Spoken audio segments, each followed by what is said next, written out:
Well, let's talk about a big company doing something good for their customers, or I guess it's good. We think it's good. Mark, tell me about Chase's pay yourself back program and why it's so good, because they just launched it, what, a couple months ago, the start of the pandemic, and it's been for Sapphire Reserve card holders.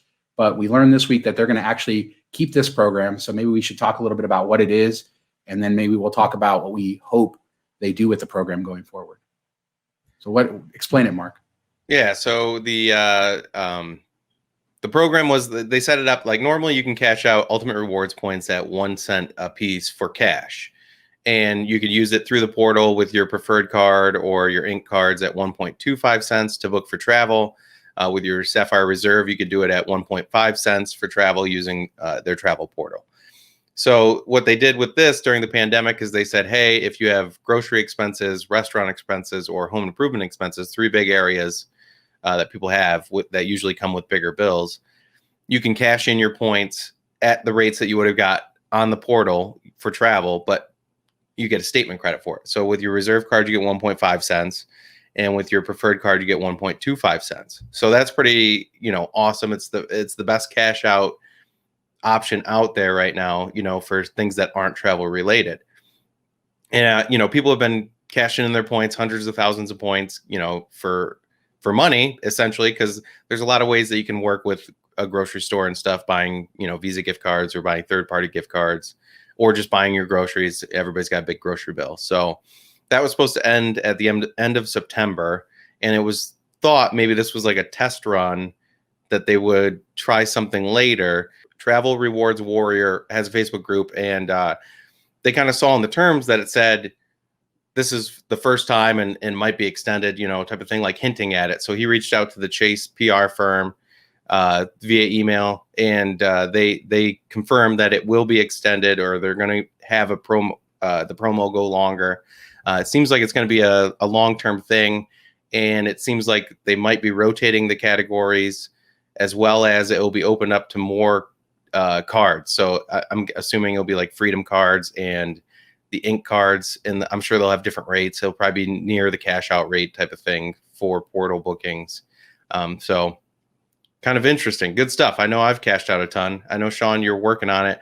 Joe, you're just worthless with your Sapphire Reserve, so you probably haven't done anything. Hey, I checked to see how to do it.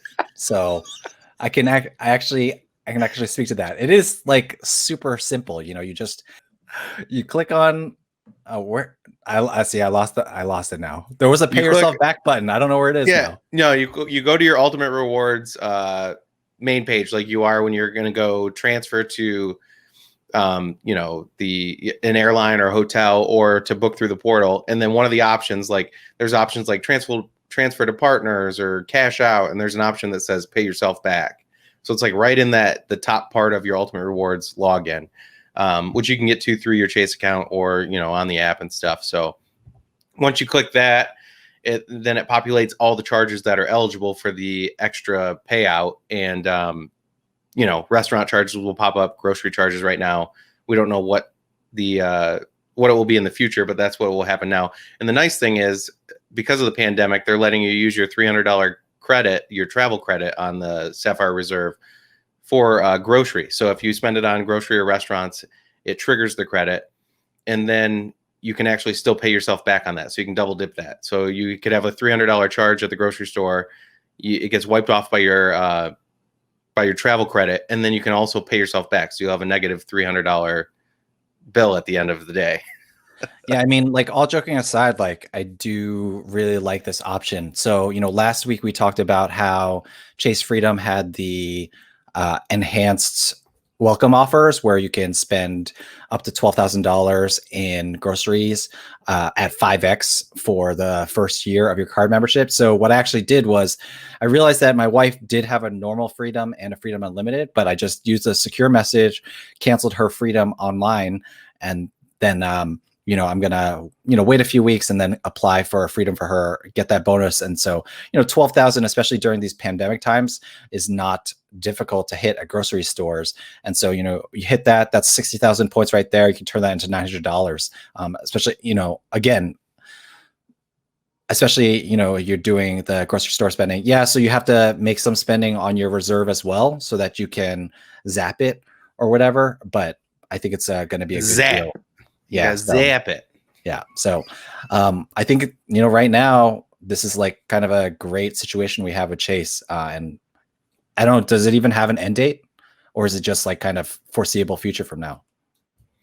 I think they're making it like a permanent thing, is what the wording of the email made it seem like. And it's going to be rotating. And I wonder if it's going to track along with like the freedom categories, where this is like the good month with grocery and everything. And then there'll be a month that's like gas. You can use it towards gas. And then a month for like box stores or Amazon. So I think it's going to be something similar to what you see with the 5% rotating categories would be my guess. So if you guys had to like make a prediction, would you think that so Chase Sapphire Reserve, it's 1.5 cents per point, but do you think they'll be generous if they say extend it to the Freedom cards, or do you think it'll be like 1 cent per point for Freedom?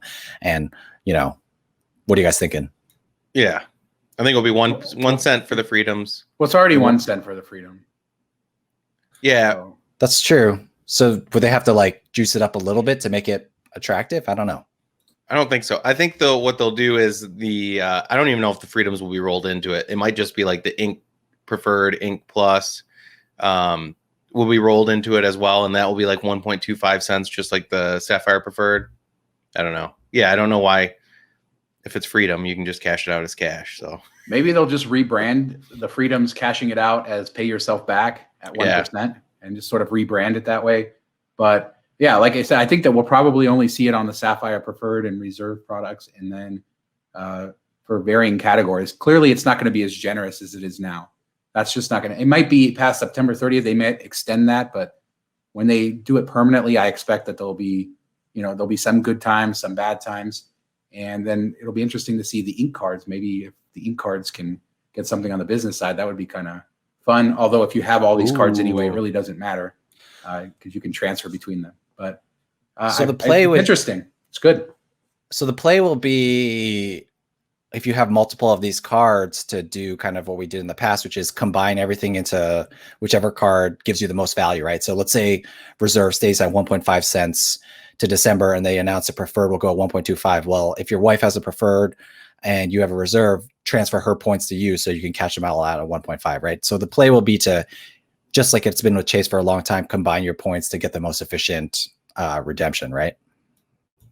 Yeah, that hasn't changed really since the before times. Thankfully, Chase makes it super easy to transfer points between your own cards in a split second, but also to to a spouse or somebody in the same household, or even if you have a Chase Ink card and a business partner or somebody who's on a business is an authorized user, or you're an authorized user on theirs, you can transfer points between them and to partner programs. So yeah, it's really flexible and it takes a second. So you don't even need to, I guess, constantly transfer stuff. When you're ready to cash out or do something with the points, then you can combine them in one account and then do whatever you want to do based on whatever program they have at the time. So do you think that other banks, American Express, Citi, some of the smaller banks could be considering something like this? Do we expect to see this from other banks, increased cash out values? Yeah, I think it's a good question. I think that banks will follow along, but I think it'll be slow. Like Citi, for example, they probably want to follow along, but they probably can't figure out the IT. So it's going to take them a while to figure out how to make that happen. Because like Chase has set it up so that it's as easy as like Barclays Arrival, right? You just click on the purchase that you made and then redeem it for points. American Express, I wouldn't be surprised if they do not do something like this, just because they've offered so much value, like with the streaming credits and the wireless credits and all that stuff. Like they're probably going to say, we've done enough. And I'm guessing that they've retained quite a few customers with all those things that they've been offering. So that's what I would predict. And maybe we'll see some of the smaller banks do stuff like this as well. But I think right now, since people aren't redeeming their travel rewards for travel, like all the banks are going to come up with something like this. I do think it puts Chase like back in the driver's seat. They were like the sweetheart of miles and points, and then Ultimate Rewards kind of took a dip as they lost value and stuff, and Amex up their game and Citi up their game. So I think this kind of puts them back up to where they're the top, and the Reserve is a card to carry again, where a lot of people were thinking of closing it on their upcoming 4-year anniversary, which they still might because they're available for another bonus now. But I think more and more people were thinking about downgrading or canceling the card, and this is a good way to keep people in the ecosystem. Like, I upgraded my wife to it from her Freedom card, and I was planning on downgrading it again in a couple months. But now I might keep it long term, depending on how many points I still have, or what my future plans are with Ultimate Rewards. So it's definitely a good move on their part. Yeah, I mean, same. Like, maybe we'd talk about this another week, but I was starting to think about it, and I was like, during this pandemic, like, I haven't been really applying for credit cards, and depending on how long it goes, who knows, maybe in like a year and a half, I'll be under 524. So maybe I hang on to the reserve until then, and then, cancel it at that point. But like, if I have this option to cash out at 1.5 cents per point, a theoretical option that I never use, then maybe I'll hold on to it until that time comes. You're not going for that choice card? Come on. No, even I have standards, Mark. No, but like, the reality is, like, I know that choice provides a lot of value, just to go back to that, but it's just like, I have no foreseeable hotel stays in the future. So I just like, just seems like, okay. I know you partially applied to test whether Barclays would show you any love. So I'm glad they did. That's part of it. And another thing, like how this ties into Chase as well, is, I'm cashing out my Ultimate Rewards, which I usually use for Hyatt points. I have a stash of Hyatt points for my cancellations, and I have a whole bunch of free nights. But I also, when cashing out Ultimate Rewards, I'm kind of cashing out hotel points in the future. So this kind of gives me other options. If a Hyatt's not in the area, or a Hilton, I don't have to dip into that cash stash that I got from cashing out the points, as well as if, the Hyatt is kind of like 30K and I can get a choice hotel for 20K, it makes those points last longer. So that was also a portion of it. A method to the madness is kind of building up my reserves in other areas to kind of make those areas last longer because of this cash out. So something to consider, Joe. And yeah, I mean, we will have a link to our guide to Ultimate Rewards in the description, a link to cashing out the points, plus the Freedom offer that we talked about on last week's podcast and video, and the video on YouTube as well. So if you're interested in this, we'll have all of the resources in the description, so you can learn more about the program and about how all of this works, because we all, I think we've all gotten great benefit out of Chase Ultimate Rewards over the years, for sure.